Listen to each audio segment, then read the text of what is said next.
अस्सलामुअलैकुम, मेरा नाम है जहाज़ेब हाशमी और यह है टोयोटा BZ4X 2022 मॉडल।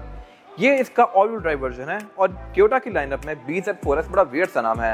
अगर मैं आपको सिर्फ बोलूँ कि BZ4X एक गाड़ी है तो आपको लगेगा कि चाइनीज़ गाड़ी है या शायद BYD की कोई नई गाड़ी आई है, बट ऐसा नहीं है।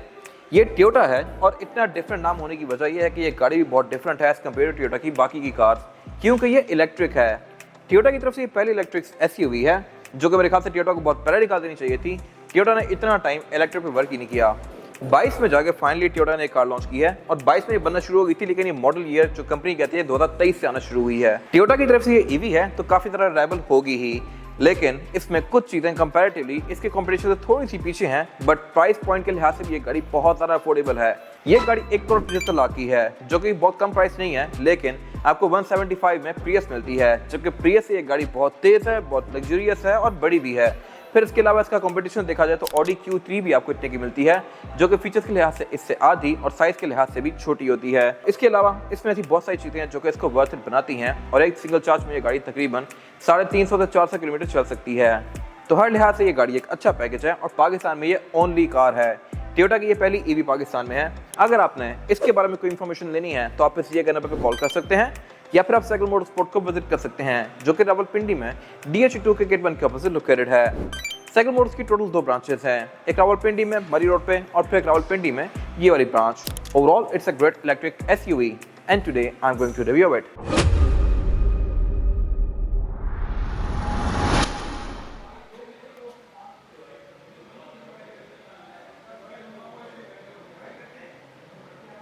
Let's start with the exterior of this car. Looks के लिहाज से ये मोर लेस मोस्टली टोयोटा की कार जैसी ही है, लेकिन अगर सबसे पहले बात की जाए इस गाड़ी के नाम की जो कि वियर्ड सा नाम है BZ4X, तो इसके पीछे एक थॉट भी है। BZ का मतलब यह है कि बियॉन्ड जीरो, और बियॉन्ड जीरो के आगे का थॉट ये है कि बियॉन्ड जीरो एमिशंस। इसमें इंजन नहीं है, ना ही ये गाड़ी फ्यूल लेती है, तो इसकी एमिशंस भी कोई नहीं है। तो बेसिकली टोयोटा ने इसका नाम ही बियॉन्ड जीरो रखा है और 4X पे इसका वर्जन है। अगर आपको ये रिव्यू यहाँ तक पसंद आया है तो इस रिव्यू को लाइक जरूर कर दीजिए और मेरे चैनल को सब्सक्राइब कर लीजिए। मैं रोज ही इस तरह की लग्जरियस कार्स की वीडियोस लेके आता रहता हूँ। अगर बात की जाए इसके फ्रंट एंड की, तो इसका ये वाला एंड जो है ये इसके साथ की प्रियस से काफी हद तक मिलता जुलता है। प्रियस की हेडलाइट्स भी कुछ हद तक ऐसी ही हैं और उनके ऊपर भी इस तरह का एक एरिया दिया गया है। Same goes for this car. और अगर सिर्फ आप इसका नीचे वाला एरिया देखें तो ये काफी हद तक क्राउन से मिलता जुलता है। क्राउन में भी इतनी ही पतली और इस तरह की लाइट दी गई है। फ्रंट से अगर आप इसको फर्स्ट नजर में देखें तो आप इसको क्राउन SUV से कंफ्यूज भी कर सकते हैं।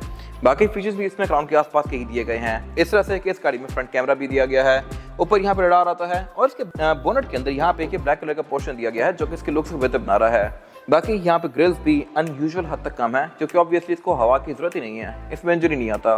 बाकी इसके बम्पर में पार्किंग सेंसर्स दिए गए हैं, साथ यहाँ पे ये विंड टनल्स दी गई हैं जहाँ से ये गाड़ी हवा से करके साइड से बाहर करती है। और इस गाड़ी में पहली बार मैंने कोई फेंडर देखा है जो कि मोस्टली प्लास्टिक का है और इसमें जरा सा लोहा दिया गया है। बाकी इस गाड़ी में दोनों ही तरफ चार्जिंग पोर्ट्स दिए गए हैं, यहाँ भी वहाँ भी। यहाँ वाला चार्जिंग पोर्ट AC वाला है, ये 6 किलोवाट का है, वहाँ वाला DC वाला है और वो 150 किलोवाट का है। ये नॉर्मल चार्जिंग है जो कि आप घर पे करेंगे, वो फास्ट चार्जिंग है जो कि आप कमर्शियल चार्जर्स पे कर सकते हैं। लेकिन ये चार्जिंग पोर्ट अनयूजुअल हद तक बड़ा है, मोस्टली कार्स में इससे काफ़ी छोटे आते हैं। फिर यहाँ पे इलेक्ट्रिक की बैजिंग दी गई है। टोयोटा की मोस्टली कार्स में यहाँ पे आपको हाइब्रिड देखने को मिलेगा, ये पहली कार है जिसमें इलेक्ट्रिक देखने को मिल रहा है।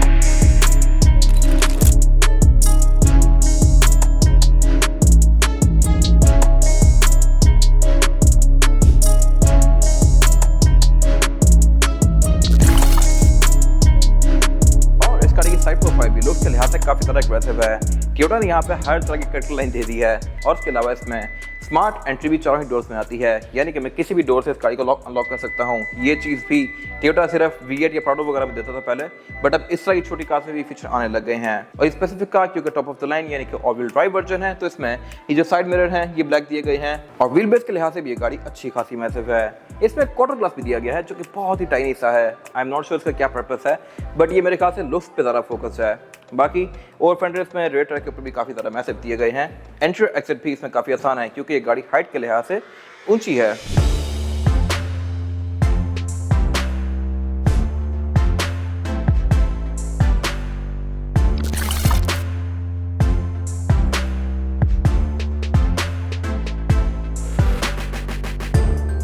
और अगर बात कीजिए रेयर एंड की, तो ये भी इसका लुक के लिहाज से बहुत ही खूबसूरत है और यहाँ से भी आपको गाड़ी कहीं से भी टोयोटा नहीं लगेगी। इसकी टेल लाइट्स काफ़ी अग्रेसिव है, बम्पर काफ़ी स्ट्रॉन्ग कट्स दिए गए हैं और इसके अलावा इसमें ये लावा एलईडी बार कंटिन्यू करता है एंड तक। टोयोटा की मोस्टली कार्स में ये चीज़ पहले नहीं आ रही थी, लेकिन रिसेंटली टोयोटा ने हर कार में चीज़ दे दी है। प्रियस में भी ऐसी आती है, क्राउन में भी ऐसी आती है, same goes for this car. और इसमें फिर टेल लाइट्स का बहुत बड़ा सारा एरिया नीचे तक कंटिन्यू कर रहा है, वैसा ही जैसा कि 2016-17 की कैमरी में करता था। बाकी इसके अलावा टेल गेट्स गाड़ी पावर्ड है जो कि ऑल द वे अप जाएगा लाइक दिस, और इसकी ट्रंक कैपेसिटी भी अच्छी खासी स्पेशियस है। ये गाड़ी मेरे ख्याल से प्रियस एक बेहतर ऑप्शन है और मैं इसको प्रियस से इसलिए कंपेयर कर रहा हूँ क्योंकि इसमें बहुत सारी चीज़ें प्रियस वाली ही हैं। फिलहाल अगर बात करिए ट्रंक कैपेसिटी की तो ये गाड़ी 5 सीटर है, थर्ड 2 सीट्स इसमें नहीं आती। नीचे के यहाँ पे स्टोरेज एरिया दिया गया है, स्पेयर टायर इसमें भी नहीं दिया गया और इसके अलावा डिग्गी में काफ़ी सारे पावर आउटलेट, लाइट्स, हैंगर वगैरह दिए गए हैं।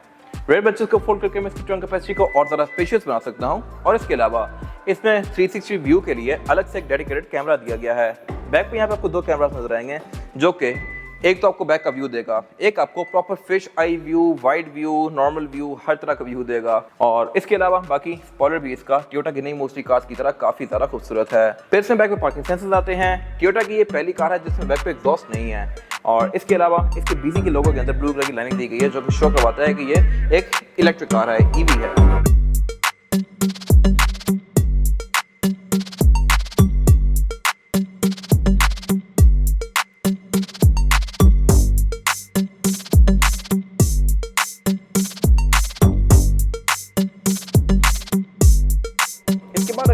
गाड़ी के इंटीरियर की तो इंटीरियर बेड के साथ ही आप जो पहली चीज़ नोटिस करेंगे वो है इस गाड़ी का स्टीयरिंग व्हील। ये एज इट इज़ नई प्रियस जैसा है और इसका मीटर भी सेम टू सेम वैसा ही है। प्रियस में एक इशू था और इसमें भी सेम टू सेम वो इशू है और वो ये है कि मैं ड्राइवर की सीट पे कंफर्टेबली बैठता हूँ तो इसका मीटर मुझे नजर नहीं आएगा, मेरी लाइन ऑफ साइड के बीच में इसका स्टीयरिंग आ रहा है। ये मेरे ख्याल से एक बहुत वियर्ड चीज़ है और मेरे ख्याल से टोयोटा को इसको बेहतर करना चाहिए था। अगर मैं इसको ऊपर से देखूंगा तो नजर आएगा या फिर मुझे ये नीचे से नजर आएगा, बट कंफर्टेबली मीटर नजर नहीं आता। और फिर यही नहीं, इसका मीटर है भी काफ़ी छोटा सा, साइडों में बहुत बड़े सारे एरियाज दिए गए हैं लेकिन सेंटर में एक छोटी स्क्रीन है। आई एम श्योर टोयोटा इसको फेसलिफ्ट के बाद बेहतर करेगा, बट फेसलिफ्ट से पहले आपको इस वियर्ड स्क्रीन के साथ गुजारा करना पड़ेगा। लेकिन इसके अलावा बाकी सब कुछ इस गाड़ी में बहुत फिट है। अगर बात कीजिए इसकी स्क्रीन की तो आपको ट्रेस, एलएच की ट्रिपल लीटर, आउटसाइड टेम्परेचर, गाड़ी के सेंसर्स, इन सारी चीज़ों को ऑन ऑफ करके सेट शो करवाती है। लेकिन इसमें फ्यूल की नहीं बल्कि इसकी चार्जिंग का एक बार दिया गया है कि ये गाड़ी चार्ज कितनी है। फिर इसके मीटर की हाउसिंग भी अच्छी खासी मैसिव दी गई है और इस हाउसिंग के आसपास वाला जो एरिया है ये बेसिकली एक डेनिम टाइप के पैटर्न में है। ये इसकी डैशबोर्ड की लुक को काफ़ी प्रीमियम बना रहा है। सेंटर में फिर इसकी काफ़ी बड़ी मल्टीमीडिया स्क्रीन दी गई है। ये स्क्रीन भी डिज़ाइन के लिहाज से बहुत इंटरेस्टिंग है। ऐसी स्क्रीन्स हमर ईवी में आती हैं, नई हेवल में आती हैं, मोस्टली नई कार्स इस तरह की स्क्रीन्स ऑफर कर रही हैं। लेकिन इसकी इंटीग्रेशन बहुत प्यारी है क्योंकि ये नीचे से पैनल शुरू हो रहा है जो कि कर्व होकर ऊपर जाता है और फिर ये यहाँ पे स्क्रीन दी गई है। स्क्रीन फीचर्स के लिहाज से काफ़ी इंटरेस्टिंग है इस तरह से कि इसमें Bluetooth, aux, navigation, USB, Android auto, Apple CarPlay, 360 cameras, ये सारी चीज़ें आती हैं। लेकिन इसका एप्पल कारप्ले और एंड्रॉइड ऑटो वायर्ड है। उसकी वायर बेसिकली आप यहाँ पे लगाएंगे और फ़ोन को आप यहाँ सेंटर में रख सकते हैं। ये एक स्टोरेज एरिया दिया गया है। खैर उससे नीचे इसका क्लाइमेट कंट्रोल दिया गया है। क्लाइमेट कंट्रोल इस गाड़ी में डुअल जोन है और यहाँ पे जो अच्छी चीज़ है वो ये है कि इसकी ड्राइवर और पैसेंजर दोनों की सीट्स हीटेड प्लस वेंटिलेटेड हैं। ये चीज़ें पहले लैंड क्रूजर्स में आया करती थी। फिर इसका स्टीयरिंग व्हील भी हीटेड आता है, ये अगेन एक अच्छी चीज़ है। फिर यहाँ पे एक इको मोड दिया गया है जहाँ पे गाड़ी बेसिकली करंट को मैक्सिमम एफिशिएंसी के साथ यूज़ करती है ताकि इसकी रेंज ज़्यादा से ज़्यादा रहे। फिर यहाँ पे एक नैनो नाम का डस्ट पार्टिकल फिल्टर भी दिया गया है, तो क्लाइमेट कंट्रोल भी इसका जितना बेस्ट हो सकता था किया गया है। फिर नीचे यहाँ पे इसके एयर वेंट्स दिए गए हैं, पावर बटन दिया गया है और इसके अलावा इसका गेयर सिलेक्टर दिया गया है। इसमें जो गेयर सिलेक्शन है वो है PRND की, लेकिन इसका गेयर सिलेक्टर भी काफ़ी यूनिक है इस तरह से कि ये है तो रोटरी डिज़ाइन में और जैसा कि रेंज रोवर्स या हेवल वगैरह में आता है इसमें वैसा नहीं है। उनमें बैठ के आप गेयर सिलेक्टर को सिर्फ घुमाएंगे तो गेयर शिफ्ट करती हैं, बट इसके आगे केस में आपको इसको पहले नीचे दबाना पड़ेगा और फिर घुमाने पे गियर शिफ्ट करती है। इस तरह से दबाए बगैर ये घूमेगा नहीं, तो ये यहाँ पे डिफरेंट चीज़ है। फिर इसके अलावा पार्किंग ब्रेक इसमें इलेक्ट्रॉनिक है, ब्रेक होल्ड दिया गया है और यहाँ पे बटन दिया गया है जो कि देखने में काफ़ी अनयूजुअल है और ये बेसिकली एक्सीलरेटर बना हुआ है जिसमें ऊपर नीचे के एरोस दिए गए हैं। इसका पर्पस ये है, ये बेसिकली इसकी रीजनरेटिव ब्रेकिंग को कम इशारा करता है। रीजन ब्रेकिंग ये होती है कि इलेक्ट्रिक कार्स में जैसे आप गाड़ी के एक्सीलरेटर से पाँव उठाते हैं तो गाड़ी ब्रेकिंग करना शुरू कर देती है खुद ब खुद, और उसका मकसद ये है कि ये बेसिकली करंट प्रोड्यूस करती है और बैटरीज को चार्ज करती है, तो इससे गाड़ी की रेंज बेहतर से बेहतर होती जाती है। अब ये गाड़ी कितना करंट प्रोड्यूस करे, कितने ज़ोर से रुके, वो आप यहाँ से कंट्रोल कर सकते हैं। और इसके अलावा बाकी इसमें एक और चीज़ भी अनयूजुअल है, वो ये है कि मैं जैसे इसका गेयर लगाता हूँ और ब्रेक से पाँव उठाता हूँ तो ये गाड़ी चल पड़ती है, जो कि मोस्टली इलेक्ट्रिक कार्स ऐसा नहीं करती। ईवीज़ को चलाने के लिए एक्सीलरेटर को दबाना पड़ता है, फिर गाड़ी चलना शुरू होती है। बट ये गाड़ी आम इंजन वाली गाड़ियों की तरह ही ट्रांसमिशन को एंगेज करने वाली फील देती है। जैसे गियर डालते हैं, ट्रांसमिशन एंगेज होती है तो गाड़ी चल पड़ती है। यहाँ भी कुछ वैसा ही सीन है। फिर इसके अलावा लेफ्ट पे इसके बहुत सारे बटन दिए गए हैं, 360 कैमरास का, ऑटो पार्किंग का, ड्राइव मोड्स वगैरह, और पीछे पर यहाँ पे एक कोई ड्रॉर दी गई है। इसका बेसिकली जो हुड है ये ट्रांसपेरेंट है। इसके अंदर ये बॉक्सेस दिए गए हैं जहाँ से मैं अंदर अपने फ़ोन वगैरह को देख सकता हूँ। ये एक और यूजफुल चीज़ है। फिर इसके अलावा पीछे ये 2 कप होल्डर्स दिए गए हैं, सेंटर कंसोल दिया गया है जो ये काफ़ी स्पेशियस है। और अगर बात की जाए सीट्स की तो इनका डिज़ाइन काफ़ी हद तक CHR की सीट से मिलता जुलता है, लेकिन ये सीट्स काफ़ी ज़्यादा कंफर्टेबल हैं। और इसकी जो ये सीट्स के जो पंच होल्स हैं ये बेसिकली लैंड क्रूजर जैसे हैं, नई वाली लैंड क्रूजर जैसे। ये सीट्स वेंटिलेटेड हैं तो इन पंच होल से यहाँ पे हवा थ्रो करती हैं। तो ये सीट्स हैं भी इलेक्ट्रॉनिकली एडजस्टेबल और इनमें लंबार सपोर्ट भी आता है। ड्राइवर की विंडोज में सिंगल टैप वाली है, बाकी सारी विंडोज नॉर्मल हैं। ये एक वियर्ड चीज़ है जबकि टोयोटा की अब सारी नई कार्स के अंदर विंडोज सिंगल टैप वाली आ रही हैं। साइड मिरर्स के रिट्रैक्टेबल हैं, टेल गेट्स का पावर्ड है और इसके अलावा एंटी मिरर भी इसमें दिया गया है और लाइट भी ऑटोमेटिकली ऑन होती है। फिर इसके अलावा इसकी जो कैबिन की लाइट है ये भी काफ़ी हद तक नई प्रिया से मिलती जुलती है और इसके अलावा इसमें रेड मिरर दिया गया है जो कि ऑटो डिमिंग वाला है। प्लस इस मिरर को अगर आप पीछे की तरफ खींचेंगे तो ये बेसिकली स्क्रीन है। ये स्क्रीन ऑन होती है और आपको इसका पीछे का व्यू देती है और 360 डिग्री व्यू भी देती है। तो ये भी एक काफ़ी यूजफुल चीज़ है। फिर ये गाड़ी हार्ड टॉप है।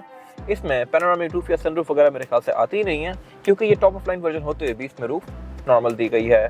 साउंड सिस्टम इसमें JBL का है और इसके अलावा एक चार्ज में ये गाड़ी आपको तकरीबन 350 की रेंज देती है। लेकिन इसकी चार्जिंग में भी एक चीज़ थोड़ी सी पीछे है, वो ये है कि इसका चार्जर जो नॉर्मल चार्जर है घर वाला ये 6 किलोवाट का है, जबकि मोस्टली नई कार 7 किलोवाट के चार्जर ऑफर कर रही हैं। तो टोयोटा ने काफ़ी लेट एक अपनी EV निकाली है और उसमें भी सब कुछ बेस्ट नहीं है, कुछ चीज़ें बेहतर हो सकती हैं अभी भी। और अगर बात की जाए स्काई मिरर पैसेंजर की सीटिंग कैपेसिटी की तो यहाँ पे स्पेस काफ़ी सफिशिएंट है। बैक पे 3 लोग कंफर्टेबली बैठ सकते हैं और यहाँ टेक भी अच्छी दी गई है। इस तरह से रियर पैसेंजर्स के लिए C2C पावर आउटलेट दिए गए हैं। इनमें बेसिकली ये कैप्स दिए गए हैं जिनको निकाल के आप अपने फ़ोन को चार्ज कर सकते हैं। इन कैप्स का पर्पस ये है कि इसमें कोई पानी वगैरह ना जाए। और इसके अलावा यहाँ पे इसके एयरवेंट्स भी दिए गए हैं। सीट्स इसमें 60-40 के स्प्लिट के साथ हैं। रेड बेंचेस को आप फोल्ड कर सकते हैं। सेंटर में सेंटर कंसोल दिया गया है जो कि बहुत ज़्यादा स्पेशियस है। और इसके अलावा बैक में इसमें कर्टन एयरबैग भी दिए गए हैं।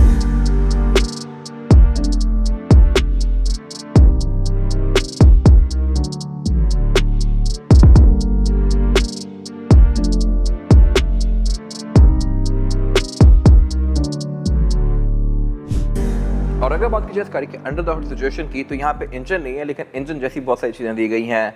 इसकी इलेक्ट्रिक मोटर्स यहीं पे ही हैं और ये क्योंकि डुअल मोटर वाली कार है तो इसमें कंपोनेंट थोड़े ज़्यादा हैं एज कम्पेयर टू इसका छोटा वर्जन।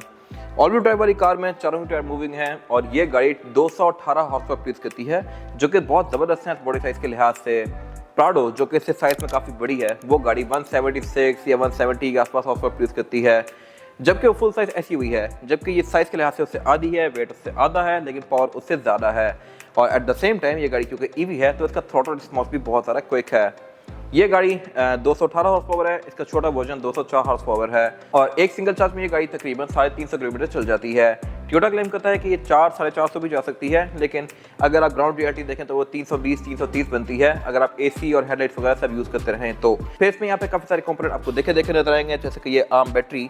इस बैटरी का पर्पस ये है कि हर EV कार में बैटरी आती है, अगर ये गाड़ी डेड हो जाए तो यहाँ पे आप तारें लगा के इसको ऑन कर सकते हैं। फिर इसके अलावा यहाँ पे इसकी इलेक्ट्रिक मोटर्स दी गई हैं, फ्लूइड्स वगैरह है नॉर्मल जिस तरह हर गाड़ी में होते हैं।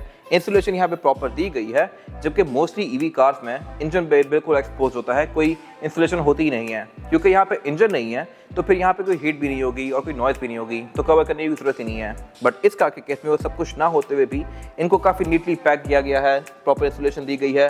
इसका पर्पस मुझे समझ नहीं आ रहा। ये बेसिकली इंसुलेशन इसलिए होती है कि शोर बाहर कम जाए और हीट भी कम जाए, बहुत ज़्यादा गर्म ना हो। बड़े इस कार के केस में क्योंकि हीट है ही नहीं तो मेरे ख्याल से इसका भी कोई पर्पस नहीं है, बट यहाँ पे ये दिया गया है।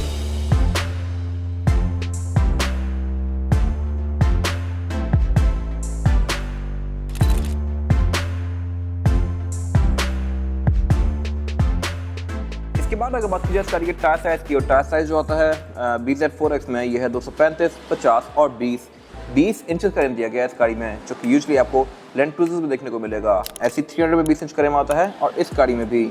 बाकी ये रिम 3 कॉम्बिनेशन में है, ग्लॉस ब्लैक, ग्रे और फिर एल्यूमिनियम के।